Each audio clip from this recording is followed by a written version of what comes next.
দেখো আমরা 19 নম্বর অঙ্কটা আজকে করব। 19 নম্বর অঙ্কটায় কি বলছে দেখো, রুট ওভার উপরে আছে বাম পক্ষেটা, উপরে আছে 1 মাইনাস সাইন থিটা, নিচে আছে 1 plus sine theta root over.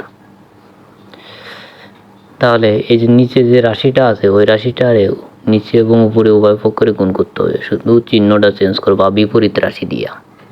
তাহলে গুণ করলে কি হয়, 1 minus sine theta into 1 minus sine theta, উপরে হয় 1 প্লাস সাইন থিটা, নিচে আছে 1 প্লাস সাইন থিটা আর ইন্টু হচ্ছে 1 মাইনাস সাইন থিটা এর রুট।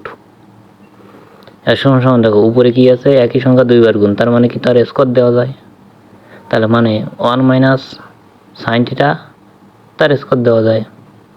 আর নিচে হচ্ছে দেখো এ প্লাস বি ইন্টু এ মাইনাস বি, তার মানে এ প্লাস বি ইন্টু এ মাইনাস বি মানে এ স্কোয়ার মাইনাস বি স্কোয়ার সূত্র। তাহলে 1 এর স্কোয়ার দেওয়া লাগে না, তাহলে 1 মাইনাস সাইন স্কোয়ার থিটা তার রুট। এবার দেখো নিচে 1 মাইনাস, দেখো নিচে 1 মাইনাস সাইন থিটা আছে, তার মানে কজ স্কোয়ার থিটা, এইটুকু সমান আছে কজ স্কোয়ার থিটা। আর উপরে যা আছে তা বসে যাবে, 1 মাইনাস সাইন থিটা তার স্কোয়ার। এবার দেখো উপরে নিচে উভয় পক্ষে স্কোয়ার আছে, তাহলে স্কোয়ার থাকলেই স্কোয়ারের রুটে কেটে দেওয়া যায়। তাহলে উপরে থাকে কি 1 মাইনাস সাইন থিটা, উপরে থাকে 1 মাইনাস সাইন থিটা আর নিচে থাকে কস থিটা। স্কোয়ার উঠে গেলি স্কোয়ারটা উঠে যাচ্ছে, তাহলে কস থিটা থাকে।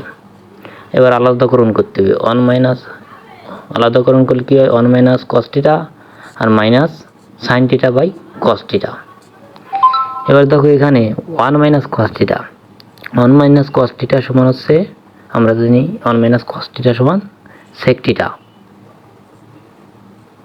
1 minus cos theta 1 by cos theta সমান হচ্ছে সেক থিটা।